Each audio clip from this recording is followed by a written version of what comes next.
Welcome to the Jill on Money podcast. It is Friday, July 23rd, and we are here to try to take the mystery out of your financial life. And it may not even be so mysterious. It might be that you just need some, little hand holding. Maybe you need a little bit of cheerleading or coaching. Mark and I are happy to do that. We are both certified financial planners. Oh, Mark, I found it the greatest thing. So, I'm doing this big conference out in Las Vegas for the CPAs, and there's a whole bunch of stuff at the conference that qualifies for CFP continuing ed.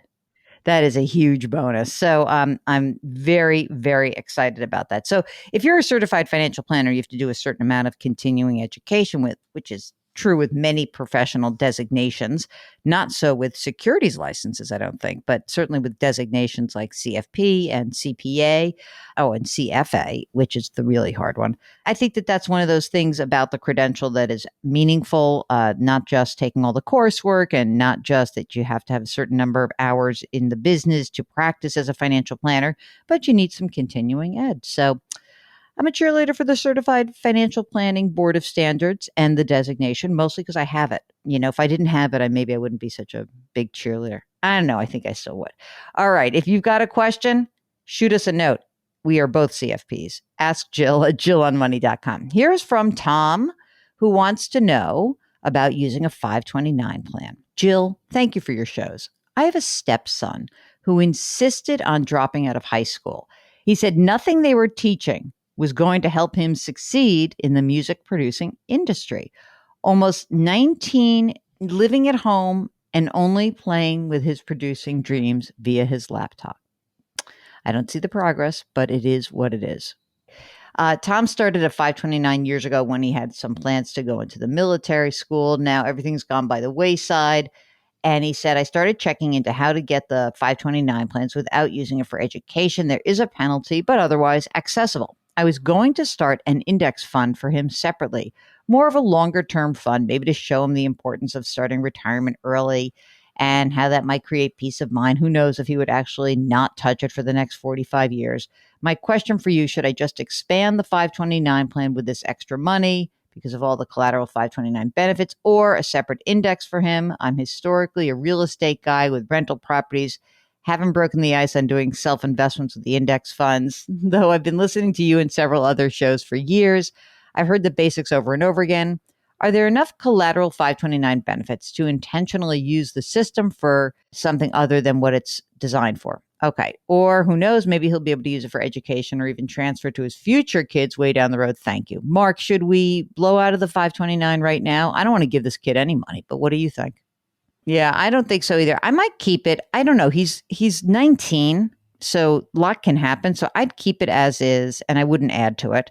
I think if you want to see him start to actually do something different with his life, you might want to consider encouraging him to pay for some things that are going on in his life rather than you financing it. I don't know. I just had this conversation with a friend of mine whose child is at home with a degree in engineering. And guess what? Kid's not looking for a job. I almost wanted to put the kid's head through the window. And I said to the kid himself, I said, if you had thousands of dollars of student loan debt, like so many of the people you graduated with, would you be sitting around at your parents' house floating in the pool? I don't think so. You'd be getting a job. So go get a job. Sorry about that, Tom. That's a little tough love from Aunt Jill. Candace says, Jill, my daughter was in an accident last year, and we are getting close to the final settlement of cash that she will be receiving as a now 18-year-old. I have my own 401k with work, no other outside financial advisor. I'd like to know if you think it's best to invest some of the money online on our own, or if I should shop around for a financial advisor for her. She's going to college. She'd like to have some money for college and invest some for her future. You ready for the amount, Mark? $475,000. That's a lot of money. I think you might want to talk to a financial advisor that you and she could actually talk to both. Because, I think it's great to get her involved in this. This money is in her name and she's going to have access to it. So I would actually do that. I would check out The National Association of Personal Financial Advisors, or NAPFA.org. I'd go to the Certified Financial Planner Board of Standards website, letsmakeaplan.org. And if you could try a few of those out and maybe find someone in your area, that would be really helpful. I don't think you should do this on your own. This is a huge amount of money, and I think she's going to have to be involved in it. I really do. Vivian says, I hope you're well. I am well. Thanks, Vivian. I'm 38 and a horse trainer and a riding instructor. Don't people do the most interesting things, Mark? Really? I love that. That was me taking a sip. I've had my own LLC since 2013. I've recently opened my own riding school. Prior to teaching riding, I worked mainly as a waitress. I've never worked anywhere that offered a 401k or a retirement plan. No one ever spoke about it while I was growing up. Nothing. So now I'm getting older. I'm trying to find a plan. I've got $18,000 in savings, $17,000 in investments. In my business account, I've got about $50,000. I cover all of my expenses, and I'm able to put away $500 in my personal savings per month, $600 in my Wealthfront investment account every month. I rent, I'm single, no kids. The only debt I have is my car. I owe $8,000 on it. Working with horses is an amazing job, but a rough one. It's rough on your body, and it's pretty dangerous altogether. I see older people in my profession with no real sense of even how to retire. I don't want to be one of them. Where, how, when, and how much should I be investing? I honestly could buckle down and put away up to $1,300 a month. I don't want to be 70 and still having to work 10-hour days. Yeah. Thanks in advance, Vivian. Okay. Vivian, let's do a couple things. I presume between your savings and the business account, that represents 6 months of your expenses. So, I mean, if it doesn't, I probably would keep the 50 grand in the business account, because it's always a little bit more important to have some liquidity there. But let's try to make sure that your personal savings account has 6 to 12 months of living expenses. And I would say I'd lean towards 12, because you are self-employed. So I want 12 months of your living expenses in your personal savings account. Then in that investment account, instead of the investment account, let's just do a Roth IRA and let's get that going. What I would do is I would take the $600 a month you're putting in your investment account and put it into a Roth IRA and get your $6,000 in there. The other part of it is, when you have a car loan, I don't know what the interest rate is on that.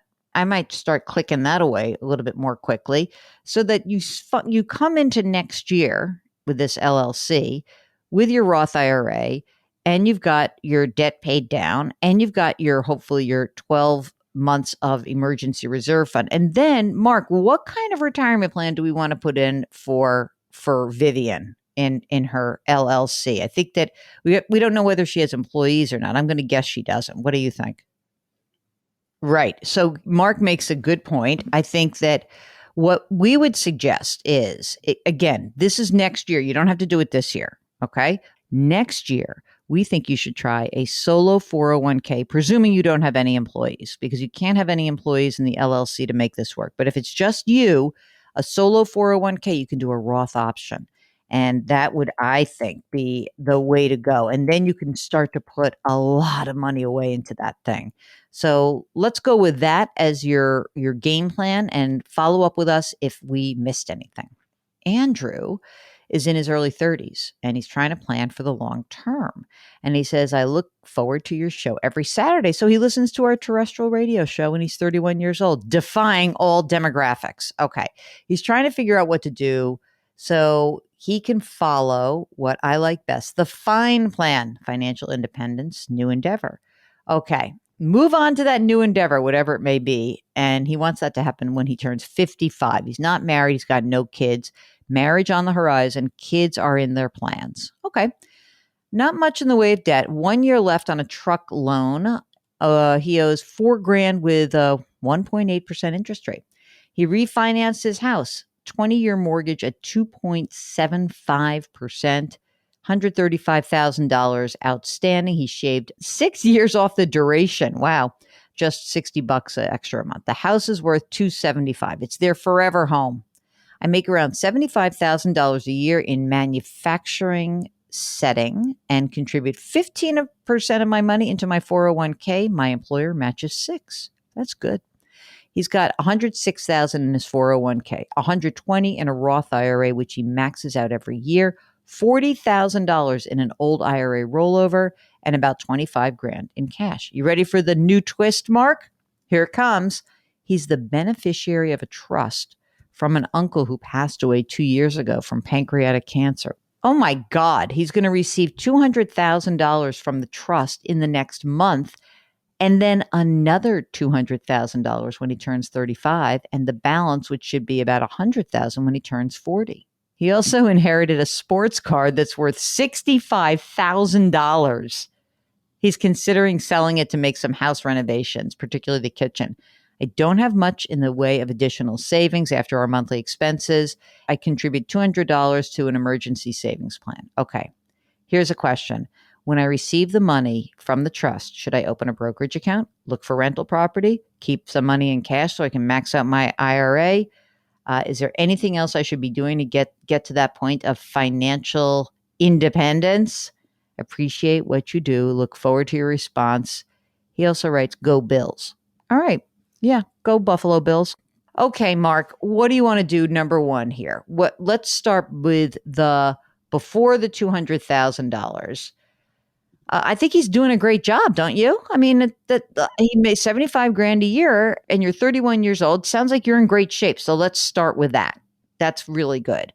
I don't know. Let's see. I think first and foremost, when you get this $200,000, let's get rid of the truck loan, even though I know it seems, not like that high an interest rate, but, let's get rid of it. Then I think next we'll top off whatever you need to top off for your emergency fund, make your Roth contribution in a lump sum. And then what, Mark? You want him to go to this is the same thing as the previous question, which is an 18-year-old who gets this big settlement. What do you do when you get a big lump sum? It is a good time to kind of look at your long-term financial planning.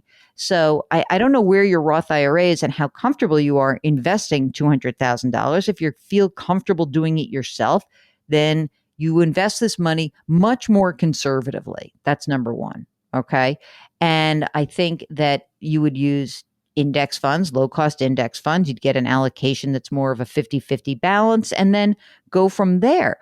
If you think you need some financial assistance or a good long-term plan, then maybe you would look at one of the robo-advisors. It might be that you need some advice, but you don't feel like you want to pay up to get full-blown fancy plan advice one-on-one. Mark, is your sense that Andrew's doing this all himself and that he should just go for it, or do you think he should get some advice along the way? Yeah, I thought the same thing. Now, Mark says maybe you don't sell the car right away.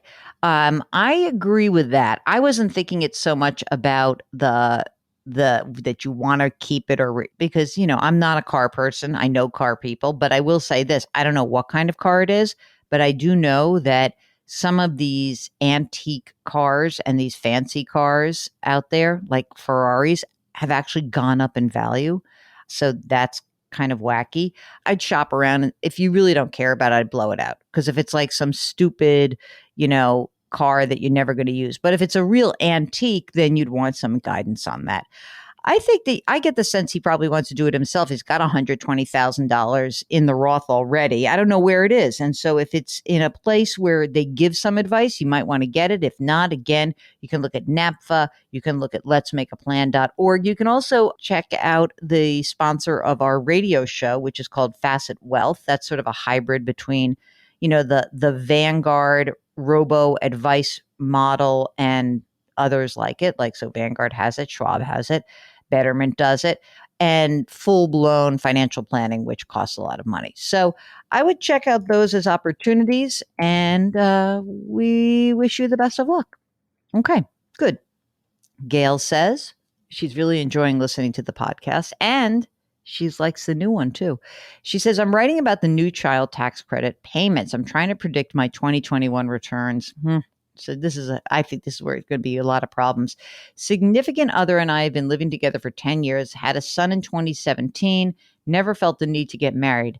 For 2020, I made less than the $75,000 and claimed my son. I cover his health insurance. I have a flexible dependent care account because his father makes significantly more and was at a startup than I do. We figured I'd get better tax breaks. But now, with the craziness of COVID, they eloped. Yee, that's fun. February 2021. My husband is now working for a more stable company. He earns over $250,000. I expect to earn a similar amount at my job as a nurse, but now I'm worried about what to do with this $300 a month, which came into the account today. Should we file jointly or separately? If jointly, do we put the money into a separate account now to earn interest and expect to pay it back in the spring? Or do we file separately, miss out on any married tax benefits? Do we even qualify for any with his salary? You do qualify. And you know what? I would file. You don't have to keep it separate. You're going to have to pay the money back, but it's not that much money. It's $300 times 6 months. That's all it's going to be. So keep a few $1,000s extra and you're going to have to pay it back. You're smart to think about it, but a lot of people are going to find that they don't qualify for that tax credit. But you know what you do qualify for? The old child tax credit was $2,000 and it was for married filing jointly up to $400,000. So they'll get that. So maybe they won't even owe it anything back after all is said and done. Just saying, file jointly. That child tax credit's a little nutty the way they divided it up. I know why they did it, because it does make sense if you want people to go out and spend money and have cash flow, but it's quite confusing, if you ask me. Okay, it's Jill on Money. That's a wrap. And thank you so much for listening. Don't forget to lift someone up. And you know how you could lift us up today? You could leave us a rating or a review. You can do that at Apple or wherever else you get your podcast. You can follow us. Don't miss an episode. Don't forget to lift someone up today. Maybe that's us. Oh, let me lift somebody up. Joel Goodman, he composed our music. Mark Talercio is our executive producer. We are distributed by Cadence 13. We especially love the women at Cadence 13. I don't know about the guys, but the two women who work with us, they're fantastic. So hi, Lizzie. Hi, Yenikin. Grit, growth, grace. We'll talk to you tomorrow.